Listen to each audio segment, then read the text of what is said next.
I walk off of this planet rather than dying off the planet, does that mean I don't have to come back here anymore?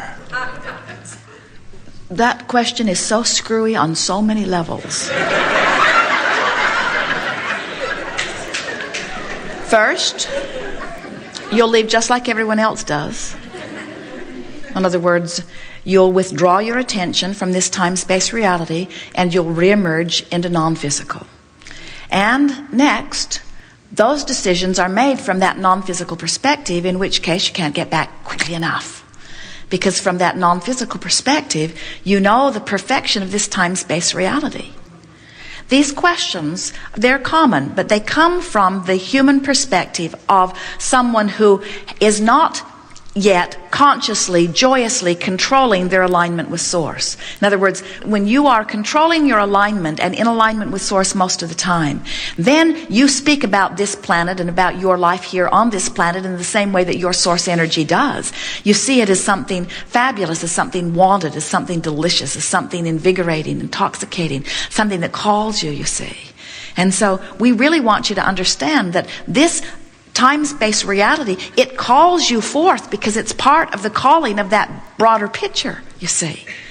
The continuum of expansion is all about this leading edge environment. And we know when you're standing in the middle of something not wanted, Jerry and Esther had an interesting experience that is laughable to them now, but it felt so real when they got home. The stones on their new patio that had just been laid around the guest house were beautiful the day they got there. They were so beautiful. And Jerry and Esther were just amazed at what the architect had designed and what the landscaper had chosen, and the combination of all of it, it just knocked their socks off. They were crazy about how it looked. And then the next day it rained, and that morning as Esther went outside, she noticed that the stone in some areas of the patio was badly stained. And so she asked the landscapers to bring their pressure washers and wash it off, and when they did, it didn't wash off. Esther could hardly believe it. She got her scrub brush and her bucket and came out and scrubbed on a spot just to see if it really would not budge, and they were right, it would not come off. And so then another expert landscape architect said to them, this will never come off. This is a permanent stain caused by copper sulfate that is in the fertilizer that they used. And so now Esther is feeling such frustration because she was only allowed to see her beautiful patio one day before it was, in her evaluation, ruined. And so now she is beating the drum of that. And that drum led to other rumblings that she has beat before that are not completely dormant within her vibration. That goes something like, I can't control what people do, and I can't control what they do around my home when I'm hardly ever home.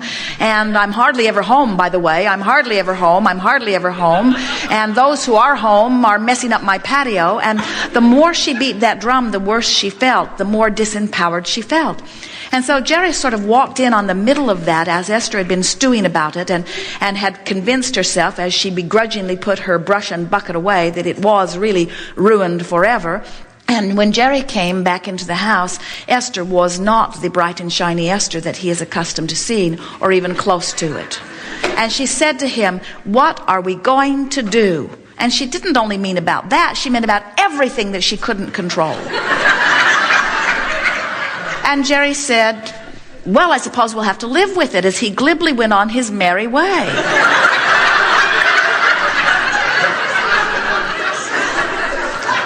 The ornerier Esther was, the more absent Jerry was. And the more absent Jerry was, the ornerier Esther was. In other words, she wanted to just grab him by the shirt collar and say, call somebody, do something, fix this, change this condition so that I can feel better again. And Jerry has given up control of all things like that long ago, which often irritates Esther, because there are times when she would like a little manly control in her life. And so for about 2 days, Esther sort of was depressed about that, and Jerry was missing in action as much as he could possibly be. And then, finally, Esther realized that she was making herself miserable. And so she sat one day and turned to the process in this amazing Power of Deliberate Intent book and opened the process that she has newly found that always makes her feel better no matter where she is on the emotional scale, where she identifies in the first question asks, what is the condition? What is the contrasting situation? And Esther got out her computer and she wrote 3 pages of what was wrong. And then the next question says, and how is it that you want to feel? What is it that you want? What has this experience caused you to want? Well, she got a little stuck there because she wanted it not to have happened. And she wants the experts that she hires to do expert kind of work. She wants Jerry to agree with her. Well, she knew she wasn't going to get that when she came to that place. And then she wrote, I want to return to who I am. I want to feel better. I want this not to matter.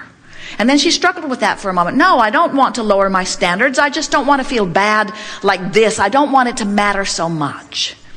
And then the next question said, and what is the emotion that you are feeling?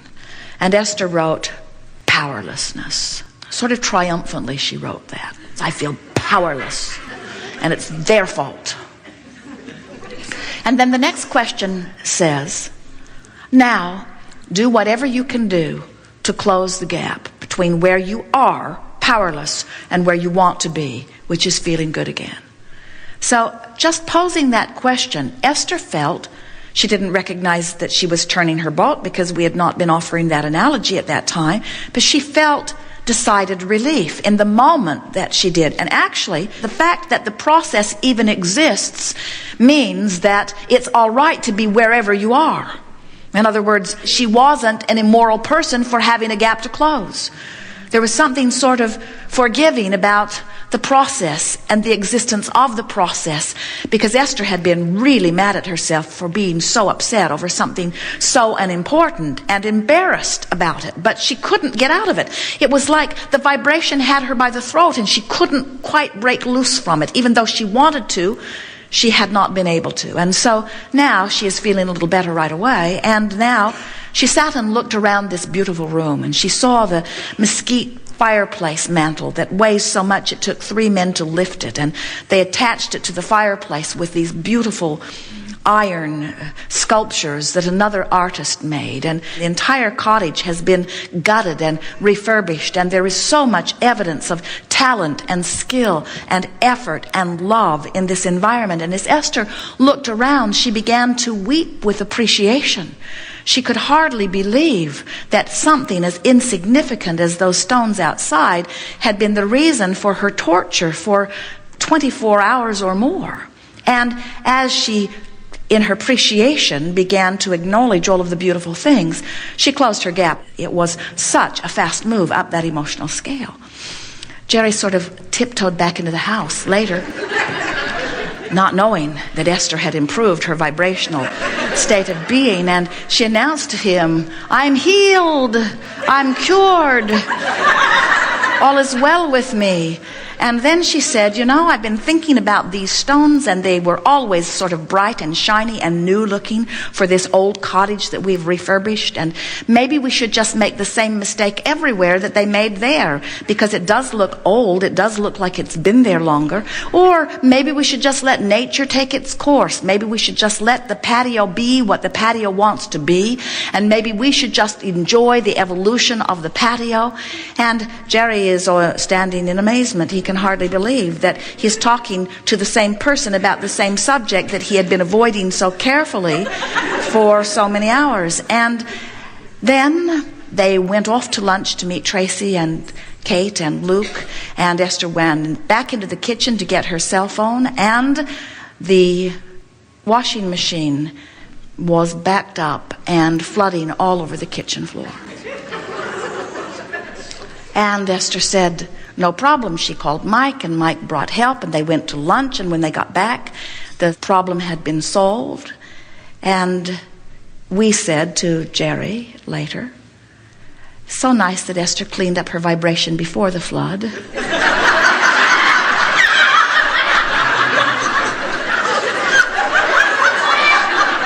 or the flood would have killed her.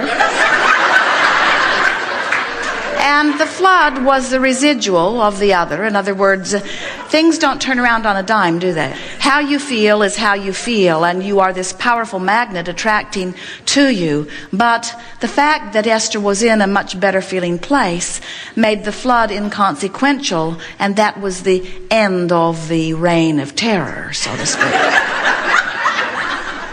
Certainly Esther was right. Those gardeners should have known better. Certainly the instructor should have instructed the one who was actually applying the product. Certainly it should have been different than it was. But you really did not intend to come forth and have life prepared for you, so that all you would have to do is observe the perfect life. You came forth to create the perfect life. You came forth to get your hands in the clay. You came forth to make your own decisions. You would not like being a puppet on a string. We promise you, if you were source energy in this physical body and you did not have the option of variety, so that you did not have those choices, but all there was something that someone else had created and you were here just to observe it.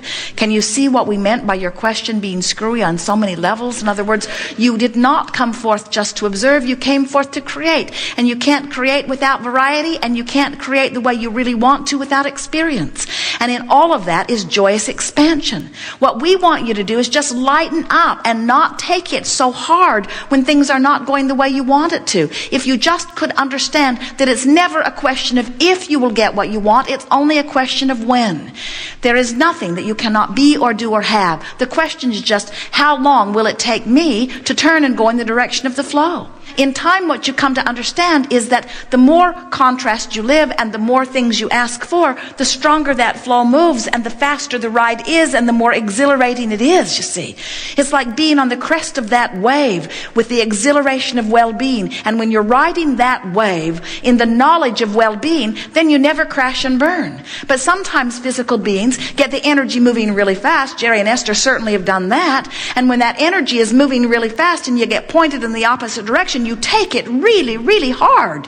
It was totally illogical by Esther's standards for her to be so upset over something so inconsequential with so many things going so well in her life experience, you see.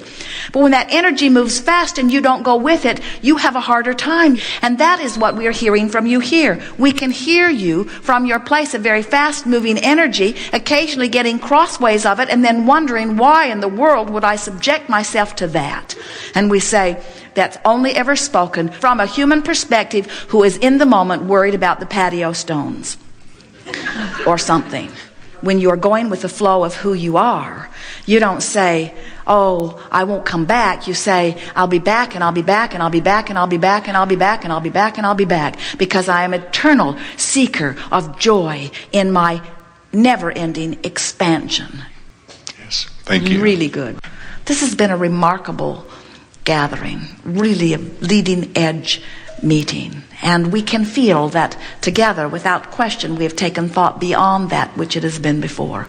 Be easy about all of this. That is the dominant thing that we were wanting to project to you here today. We're wanting you to be eager to get your boat in the water, and we're wanting you to be eager to just let it go in the direction that it will naturally go. Stop trying to prove your worthiness. You don't need to. You're worthy. And stop trying to work so hard for your successes, because in your believing that you must work hard, you're just setting yourself into resistance that is making it take longer. Relax more. Look for more reasons to appreciate yourself and others. That game of appreciation, or the book of positive aspects, is the most powerful game you will play. And we'll leave you with one new twist on that. Wherever you are on this emotional scale, whoever you are looking at, yourself or others, you can write a list of more positive aspects than you've been writing. So don't try to write the most positive aspects. Just try to write the best positive aspects that you can write about people and circumstances from right where you are. In other words, someone might be beating you up on a regular basis, and your positive aspect might be, at least he doesn't drip on my foot. Or, I'm getting really good at ducking. Or, I don't think he really wants to hit me. Or, I don't think he really wants to hit me. It's just what happens in his disempowerment. In other words, now, for someone who's really writing positive aspects, that's not a very positive aspect. But it's more positive than what you've been feeling, and it's a step in the right direction.